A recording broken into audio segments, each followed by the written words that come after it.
Welcome to Spirit, Purpose, and Energy. I'm JJ Flizanes, your host. Thank you for downloading today's show.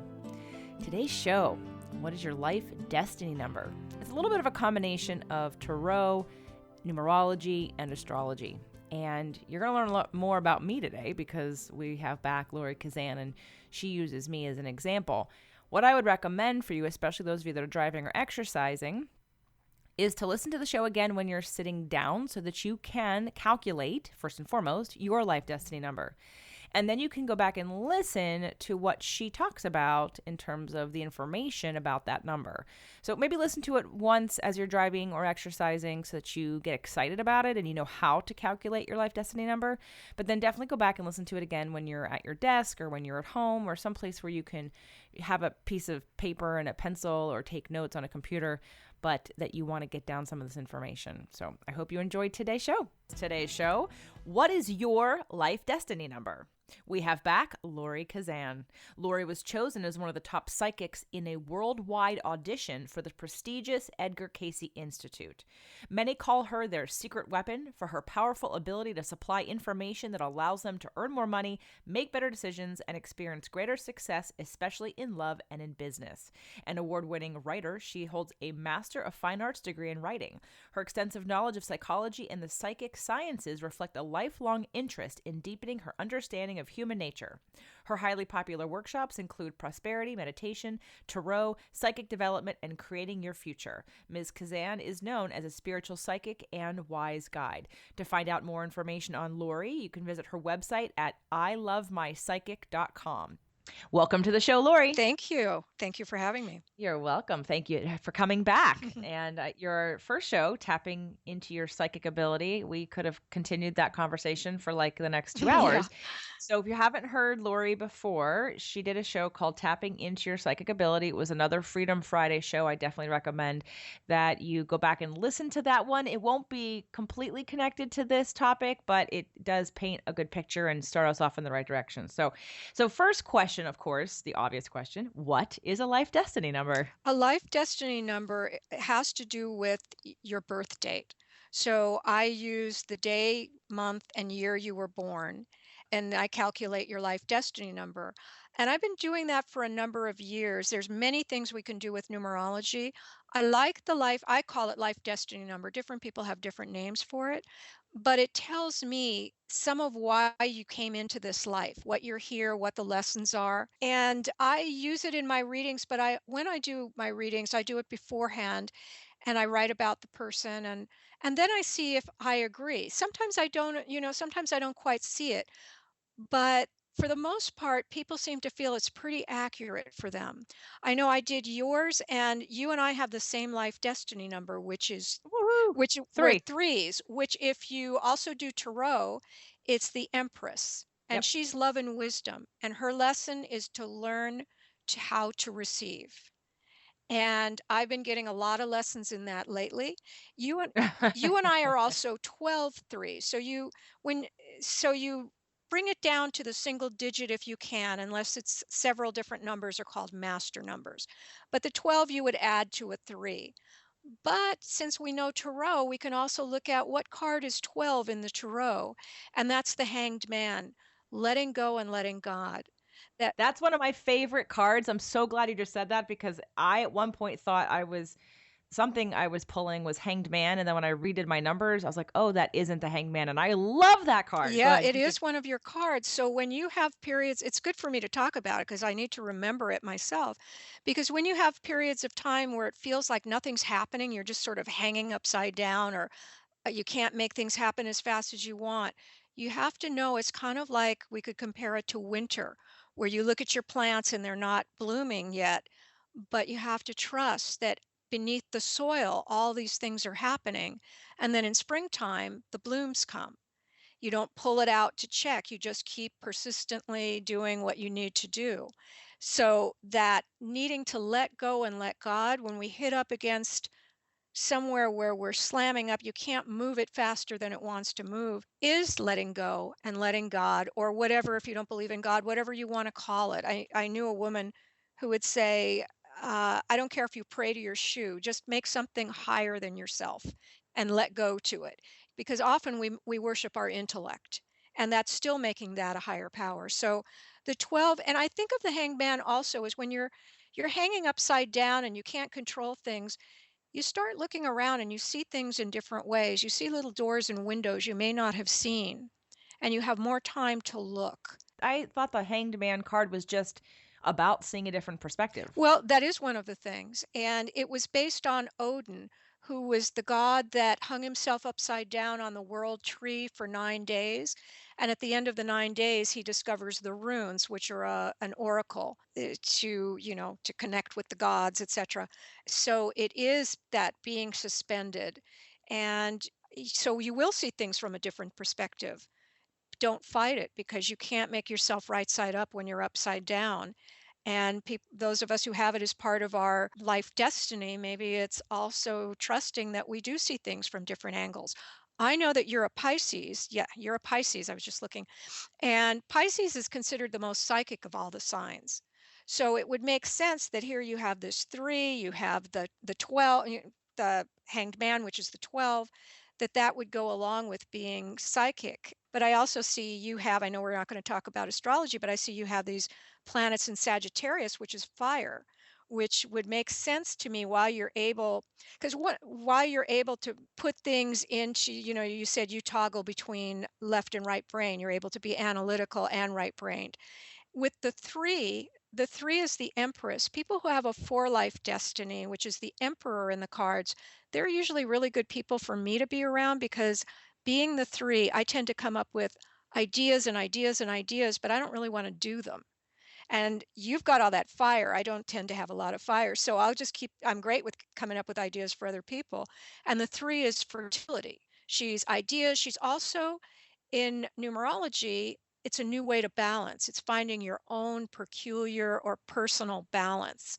That's the 3? Hmm. Because that's also feels like Sag. That Interesting. feels to me like Sag because I like to make my own path Hmm. because I don't how I always describe Sagittarius to people, and I know this show's about numerology, but I think it all mixes It together, like you does. said, to give a clear picture.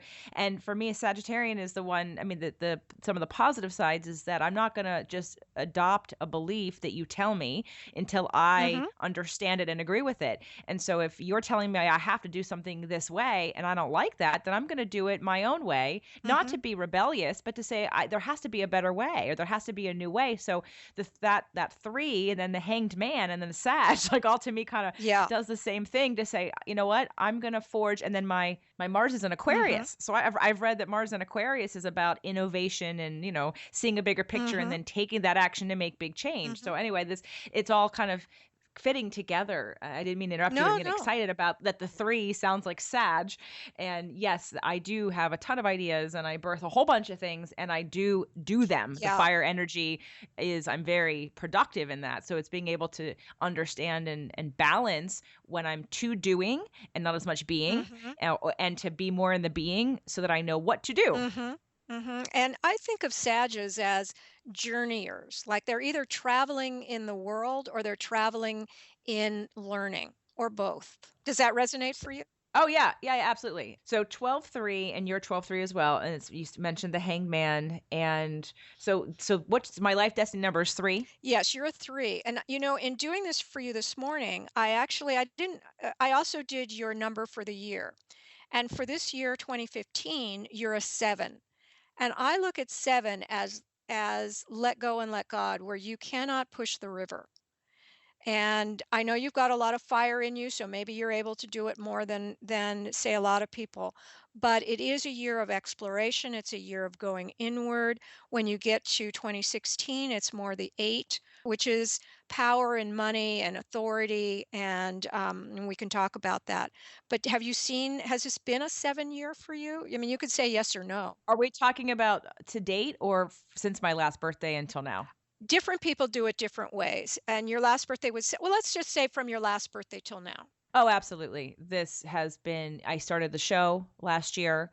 I started the show to honor my own creative process of so to give a Sag rebellious in a way sort of story, people in the marketing world will say, pick a niche and stay there. And most people would say, well, your niche is fitness and you need to stay in that box. Well, one thing about Sages I feel is that I'm going to run from ideas of a box. Mhm. You tell me I need to get in a box. I'm like, no, no, no, no, because freedom is my thing. Mhm. And the more I've explored, we talked about in the last show, sort of getting to know yourself and doing your own work. And over the years of doing my own work and realizing like, what are my needs and how am I feeling and Mhm. what's dominant and what am I attracting and what do I believe and how am I living that or how am I not living that? This past year has been being in a place of I'm going to do what I want to do, what fuels me, what feels good, what makes sense to me, what turns me on. And then later, I'll figure out either how to monetize it or I'll see how it's going and it'll Mhm. be a test. But I can't operate in someone else's, you need to do this and this way if it doesn't honor my, again, left and right brain need to be creative in all these different topics, all these different areas, and to put out the kind of information I want to put out with no limitations and no boundaries other than my own decision about what's important to Mhm. me. So I have found that this past year, while it's been a lot of learning on how to do the show and things like that, it's also been very reflective in, again, I'm not going to have a show about something I'm not passionate about. I'm not going to have a topic or just put something out there. People asked me in the podcasting world, well, don't you have any problem getting guests for a 6-day week show? I said no. And people said, aren't you going to run out of content with a 6-day week show? I said no. I Mhm. have more ideas coming out Mhm. of me than I do air. Yeah. It's about aligning. So the last year absolutely has been more meditative, more reflective, more I'm going to honor myself at any cost because I think the bigger cost is when you don't honor Mhm. yourself. Mhm. And so I think what we're doing today, what we're talking about today and why people might be interested and here's how I bridge that gap of the numerology astrology conversation is that if you understand your life destiny number, if you understand that these different aspects of your astrological energies, you know better how to craft your life to Mhm. honor who you are and how you show up in the world. For instance, you and I, as I said, we're both threes, and what I realized is that one of the things about a three is threes need to talk. And in knowing that about myself, because I was always told, shut up, you don't see what you see, you don't feel what you feel. But in giving myself permission to express or finding ways I can express it, I might need to say one more sentence than maybe I think I should to please somebody else. But I noticed, like, in doing this numerology for this show for you and your husband, and I did my number for the year. And my number is a 5. And that gave me tremendous peace this morning because, as you know, I fell in September and shattered my leg. The doctor said broke it in 30 pieces and had to have emergency surgery. And I haven't been able to walk since then. I'm hoping for a walking cast next week. So I've been in a wheelchair in hospitals and it's not fit my pictures of how I'd like my life to be. But when I saw that I was in a 5 year for 2015, Which is it's learning to observe. It's like the e-ticket in a sense. It's one of the things that was an immediate comfort that I always say to fives is it's kind of like a roller coaster ride through life. Just know when you're on the downside, it goes back up. So I could say that to myself this morning. You're on the down, I mean, I'm doing fine, but I don't like it. I don't like not being able to walk and having the thing of the three where I have to ask, I really have to receive, I have to ask people for help in all kinds of ways that I don't like to. So I have to go past that limit. And the 5 is learning to conform to what matters to you, kind of like what you were talking about. It's the Hierophant in the cards, which is it's like a spiritual leader. But I think of the 5 numerologically as coming in with an e-ticket to see everything in the world, and then you decide, don't make it mean something, oh, this is bad, this is good. You decide what you want to incorporate, what you want to stay true to, what your spiritual principles are, as opposed to a dogma that you're going to follow, unless you really decide, I like this dogma and I'm going to follow it. well, isn't it like that you're okay, let me give you a reading, you tell me if this is true. So Capricorn, Mhm. right? And Mhm. so earth sign and highly sensitive. Mhm. And probably some of that maybe there's some control in there Mhm. because of the fear of someone doing something to you, or you know, Mhm. creating a boundary. So maybe there's a little bit of that control issue Mhm. in there. And the Capricorn stubbornness of it all, right? Mhm. And then the trust in, oh, but I'm psychic and I'll learn that is sort of, well, you're not going to learn it unless you put yourself in a situation where you are forced to Mhm. learn it. And so the higher self said, I'm sorry, this is how it has to be because you're not learning it to the pace where your higher self wants you to get it. So we're going to create a situation where you have to ask for help. There's no other way. And for you to create some space to become the observer and to really practice deciding how to interpret that. So now, you know, as that 5 Mhm. and so how's that? Yeah, no, I think it's great. And in taking that, like last night, I wrote on Facebook and I shared about I could not get I mean, kind of overdid it, but I was able to do a lot of things physically, but then I could not get my trash and the kitty litter out to the trash chute because I would have had to roll down the hall and do certain things that were, I just couldn't do it. And so I wrote about it on Facebook. And I think so that was using the 3, which is I talked about it publicly. I got it out. And not that somebody had to fix it, but then some of my neighbors responded and people responded with their story. So there was a conversation.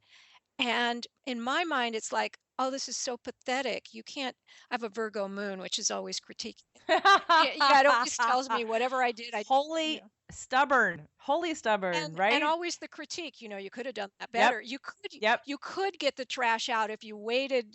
So part of working as a psychic, there's this thought, and maybe it's the Capricorn and all the other stuff of thinking like, oh, people think I have to have it together 24/7.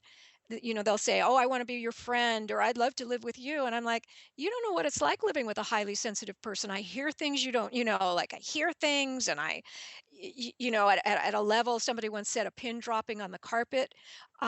So it cannot be, it's great for readings, but it's not so easy to live in life that way.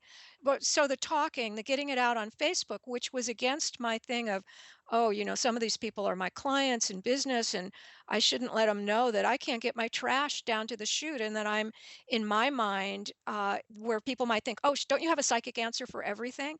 Sometimes Edgar Cayce said this, the most documented psychic in history. Use the left brain and the right brain, where you do both, and you kind of come to a consensus with things. Whereas we want magic answers. Sometimes it is magic, and sometimes for me it was as simple as saying, naming something. I can't do this. But that Virgo in me and that Capricorn says, you're not trying hard enough. You should just try a little bit harder. But that may be how I ended up falling. Well, and I think the other message for you sounds like a surrender Mhm. like you were talking before, let go, let God, like in a positive way, surrender, and then the observer gets to come in to say, how am I going to interpret this?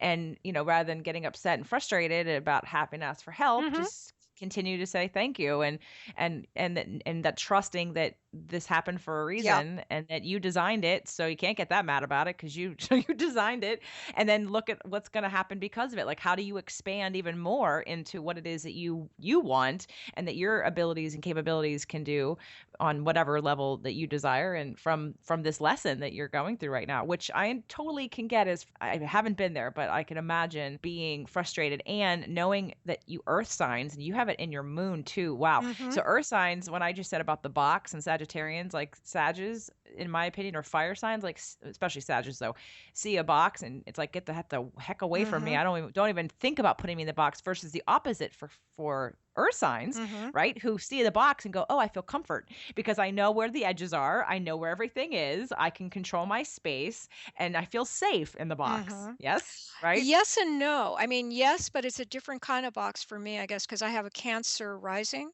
which means I feel everything, and so, yeah, I think there's some truth to that, and it may be that the box for me may be an unconventional box, but it's the box I know.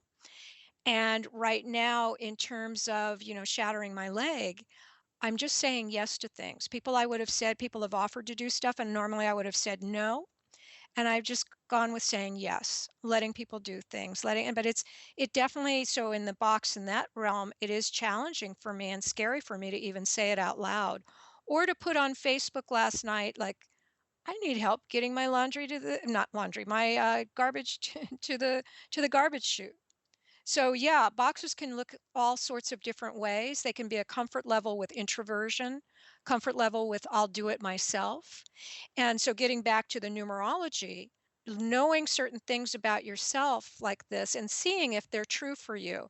I always tell people when I do a reading, just because I say it doesn't mean you have to assume it's true. See if it resonates for you. Thank you for that. Thank you. Yes, good. Yeah, because people would come in when I worked at the psychic guy. People would come in and they would say, "Well, he was supposed to call yesterday and he didn't call, but I know he was supposed." And I'd say, "Well," and I'd be looking at it and I'd look at the guy they told me about, and I'd say, "I don't see him calling. I don't even see him going near the phone." And I said, "Who told you he was going to call? Did he tell you?" "No, another psychic told me." And just because somebody says it doesn't mean it's going to happen. I mean, Well, isn't it that you're picking up on vibration and pictures anyway, and everyone's going to be vibrating at a different level, picking up on different things, right? yeah, and I mean, aren't there people that color their energy with where they are? So maybe they're going to get messages, but they're going to be different messages, and oh, we somebody. I all mean, get yeah, we all get different messages. Casey even said, have a reading with different psychics on the same topic. You will get they do that with lost children. There's one of the groups that works on lost children psychically. They will pass it to each person and then somebody um, goes through it and sees where the correlations are. okay. Today's show is probably going to go just a little bit longer. I just wanted to let everybody know that because Lori and I are having a fun conversation. And if you match any of our signs, which I'm sure if you do your chart before you revisit the show, if you know your chart, then you'll see some of the similarities. But we are going to get back to numerology here in a minute. But before we do that, I do need to take a break and thank our sponsors. Are you consciously using the law of attraction in your everyday life? How would you like some accountability and structure provided for you so you can easily start attracting more good into your life? Join us for the next 30-day manifestation challenge. Go to fittolove.tv/30daym. That's FIT, the number 2, LOVE.tv/30DAYM. 30-day M. Well, you'll be provided completely for free a 30-day packet including audios, instructions, and accountability in the form of a private Facebook group where we share our manifestations with each other every day and we keep each other accountable for doing the work. Join us for the next 30-day manifestation challenge. Come on over to fittolove.tv/30daym. Okay, Lori, so let's close out my life destiny number. So what else do you think is important for me to know or use as validation on being a 12-3 for my lifetime? Well, I'm pretty impressed by what you're doing with your show, and I'm not saying that just because I'm on it. But when I was listening, I was really surprised at how much you knew because we do tend to put people in a niche. And I think that your show does for you. It allows you to talk, it allows you to share information. I think you're a humanitarian. I think that's part of what you're here to do. I think you're probably a former Atlantean. That's another show in itself. But I think you probably know what that means. So, in terms of you, I think we pretty well said it. You're Okay. doing what you're meant to do. And if I were looking at your future, I'd say that you're going to continue that and you don't like anybody stopping you when you get an idea, you will carry it through. I don't know, you've written books or you're going to. I don't know if you have yet. I have. Okay. Yeah, actually, today, when the show is being recorded, one of my best friends, who was my editor, took a picture of my book at the Miami Book Fair today. Oh, So, good. and I posted that on Facebook. So yeah, I have two books that I've written already, and one in the Okay, works. great. Yeah, because I see books. For the people that are listening, what would you recommend that they can do on their own? Obviously, having someone like you can put stuff together a little bit more clearly and comprehensively, but how can they find their life destiny number? Where's the best place to get more information, just on a general level? Well, let's see. They could Google it, look online, and there's lots of different interpretations. If they email me, generally I have this, I have an offer where if you share my newsletter with 3 people or post it on social networking, I will do your numerology for you and explain and send you something explaining it to you. For free? Yes, Well, that sounds like a good deal, everybody. So that would be something to check out. But let's go over how to also calculate your life sure. destiny number. You just add your birthday numbers together. And if you were born in 19 something, then you make sure you don't leave out the 19. So you just add it together. You can do it number by number or 12 plus, I was born December 30th, so 12 plus 3, and then you reduce it down. You want to reduce it down ultimately to a single digit. However, there's something called the master number, which is 11, 33, 44, and 22. Some numerologists won't tell you when you're a master number because they think it puts too much stress on you. So if you were an 11, that would reduce down to a 2. An 11 is a master number. It's kind of it's well, so many people are talking about the 1111. There's so many ways we can talk about the 11. I don't think it's an easy thing to be born under. I think it's a humanitarian and working through a lot of issues to get there to put that forward.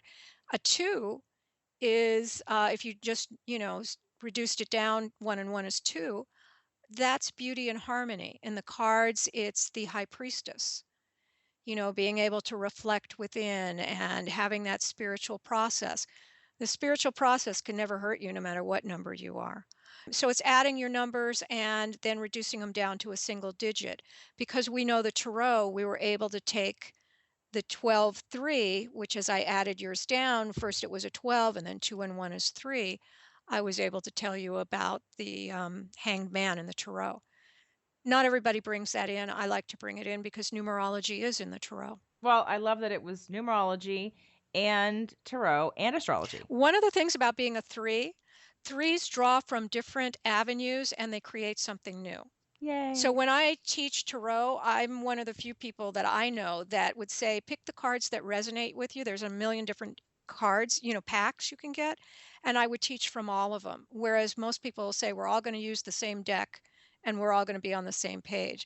Well, I love that you put them all together because I feel like that's what I do. Obviously, I'm a 3 too, Yeah. right? I take every kind of learning and mush them all together because it isn't just one perspective and so many different things can affect Mhm. the same thing. And if you look at it from this angle, you get this information. So I'm obviously in alignment with you, Mhm. both on a number level as well as an idea level. So can we? How many numbers are there total for life destiny numbers? Well, It's like one to what? 1 to 9. Okay, And can we go over oh, each one so that people do their numbers right now, they can know okay. what they are? So if you're a number 1, if your life destiny is 1, or if your number for the year is 1, 1 is the pathfinder. It's an individualist. Some people even call that person Peter Pan. In the cards, it's the magician.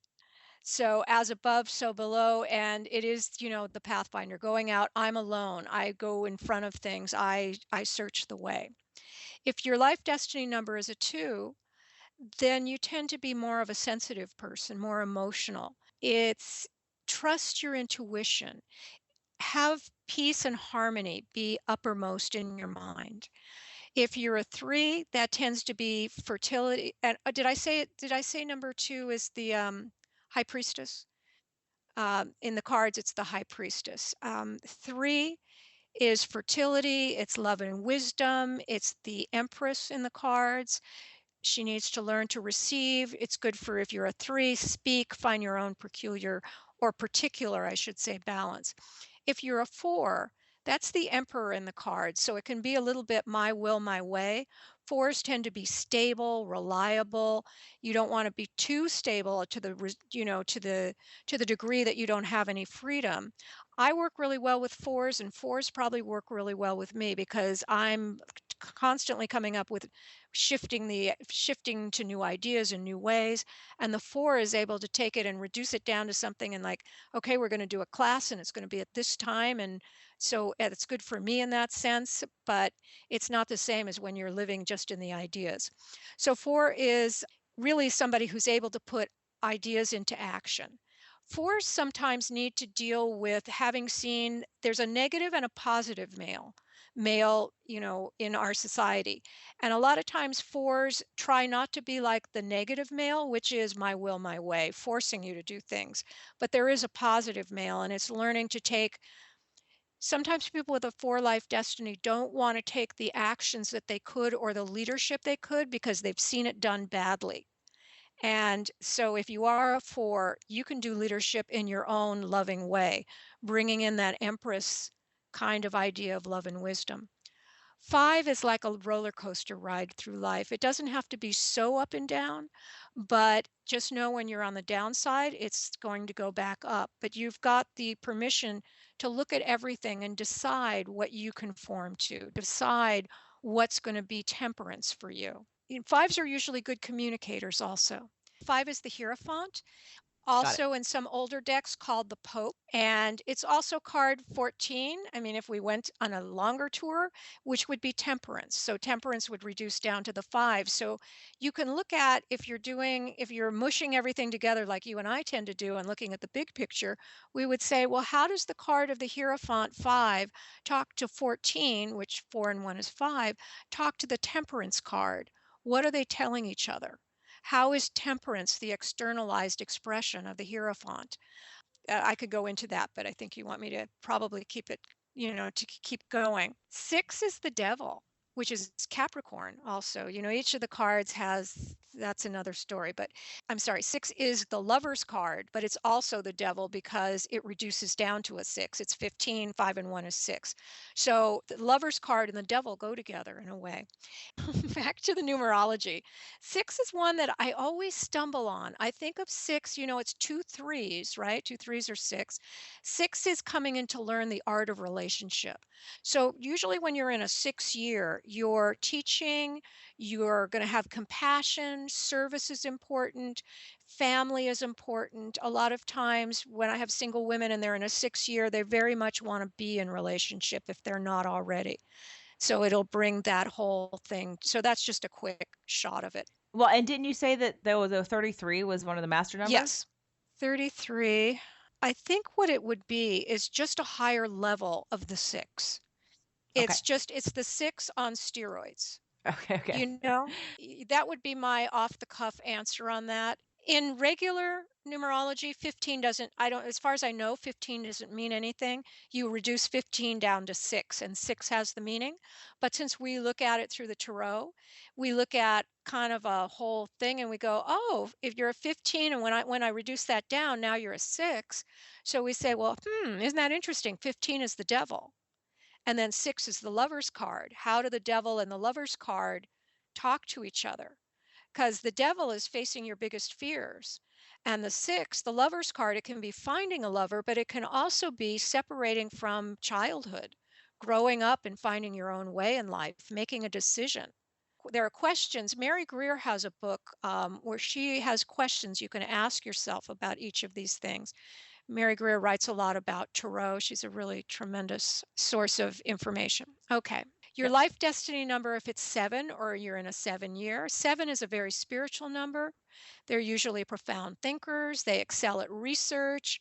They're able to use knowledge to solve problems and analyze. In my opinion, it's always if you're in a year for that, it's let go and let God. In the cards, it's the Chariot. And I think of the Chariot, just a quick little snapshot of the Chariot for me is, it's a charioteer with whatever they're using depending on the deck. Let's say the horses going in two different directions and the charioteer needing to bring it all forward and move forward. So a quick shot of the chariot in a reading can be somebody that's going to move quickly. And yet the 7 I see as a surrender. But you can move really quickly when all your ducks are in a row. When you're really surrendered and deeply in alignment with yourself, you can move quite quickly forward, or the universe can move you. And that's what I'm hoping for because you said I was in a 7 Yeah, year, and that's exactly how I'm feeling, that things are moving quickly, but I'm in alignment. And so it's a smooth, quick, not a anxiety, it's you're a not fighting it. 7s, correct. according to Mary Greer, 7s have a breakthrough consciousness, the ability to see old things in exciting new forms. And your task is to develop a firm identity keyed into your inner principles. Um, and it's said that chariot people need variety and change, but you also need to cultivate quietude within.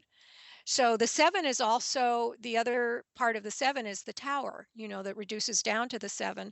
And the tower is where there's a lot of change. Card 16, 6 and 1 is 7. And the tower, when people see the tower in a reading, they're like, oh no, not that. But the tower, when things fall apart, and you could say my shattered leg is things falling apart, but it gives you the opportunity to move forward when you're ready to move forward with what's really true for you. Not what you want to hold on to, what your seventh grade teacher told you and you've been dragging around, but really what's authentic for you. Okay, so the tower and the chariot is the seven. If your life destiny number is eight, this is a number of power and money. And you'll see if you look it up that a lot of famous people have eight as their life destiny number. It's often in the cards depicted as strength. Depending on the deck, it's also depicted as judgment. But the strength card, if you turn it on its side, if you turn an eight on its side, it's the lemniscate, which is, the infinity symbol. Strength represents integration of opposites. It's important to be in contact with what do I really want? What at the core of me do I really want? Not the, there's that part of us in the strength card. There's another deck, the Aleister Crowley deck, calls I have that one. I love that deck. Well, he calls it lust, right? Doesn't he? Yes. And Yep. Yep. I look at that lust card as I want, I want, I want, but it asks you at you want this, why? You want that, why? What at the core of you do you think all of this is going to get you?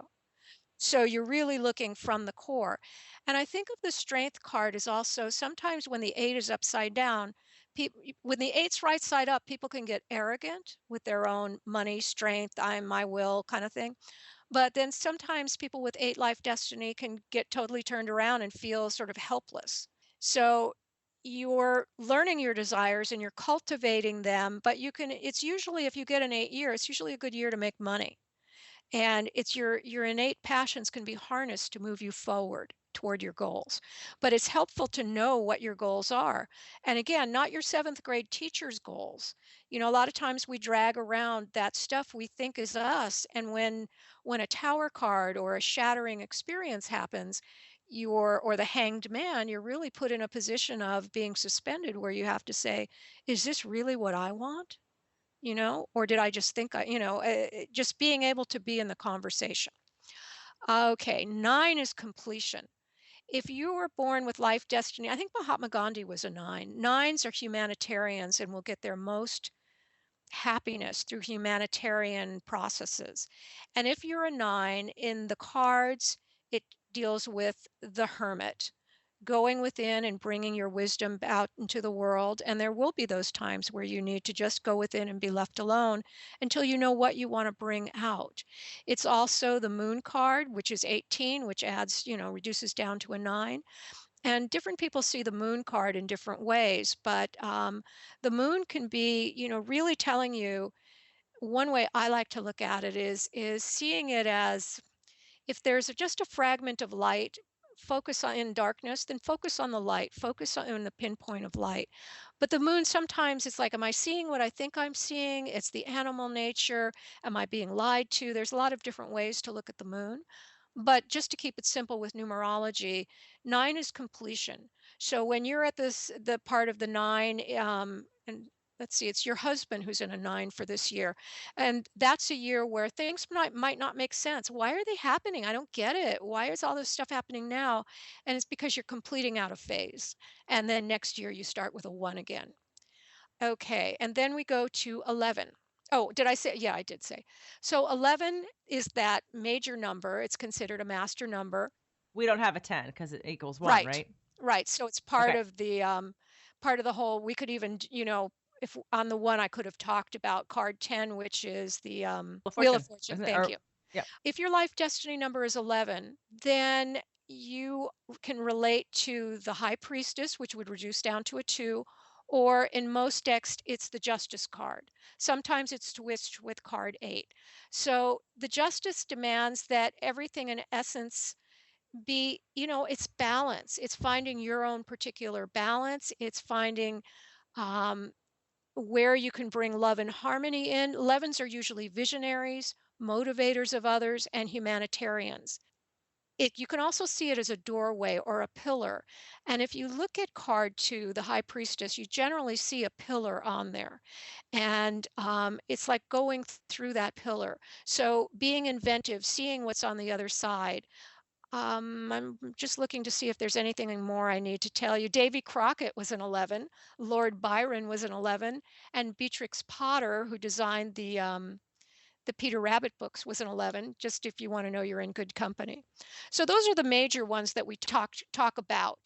Other than 22, which usually people just call a 4, but it's a higher level of the 4, and it represents practical idealism and, creating on a much higher level. So everyone make sure that you, if you haven't already, add up your birthday, month, and year so that you can go back if you haven't and listen to which one is supposed to speak to you, and maybe add up some of the people in your life to see where they are. And that might give you some more information about how to communicate with them or what might be going on for them, and definitely bridge some of those gaps. So Lorrie, you offer sessions to help people with their numerology, correct? I do. I use it as part of a session. I'll do a lot more than that in a session. But yes, they can contact me if they want to just know their numerology for their life destiny and nothing else. They can share my newsletter, and then I do that for them for free. And but otherwise, for reading, I will share that with them just briefly. In a reading, I look to see how is it really affecting that person, and because a reading is a little different in terms of what the person wants, where we want, about having them live their best life and cover their blind spots and things like that. And how can people book a reading with They you? can go to my website, which is I Love My Psychic, Psychic, ilovemypsychic.com. They can email me at Lorrie, Lorrie, at Lorrie, Kazan.com. And all my contact information is on the ilovemypsychic.com site. And it will also be on the show notes for today's show. So come on over to fittolove.tv in case you are exercising or driving and can't remember any of that. I will have all Lorrie's information for you. And we're going to have her back on. There's just too much to talk about. So, Lorrie, thank you again so much for today's show. It was awesome. I loved it. Oh, great. Thank you so much. Thank you again for tuning in to Spirit, Purpose, and Energy. If you're inspired and want more, come on over to fittolove.tv and check out our Freedom Fridays, or find us on iTunes. More at Fit to Love, physical, emotional, and spiritual fitness for the happy life you deserve.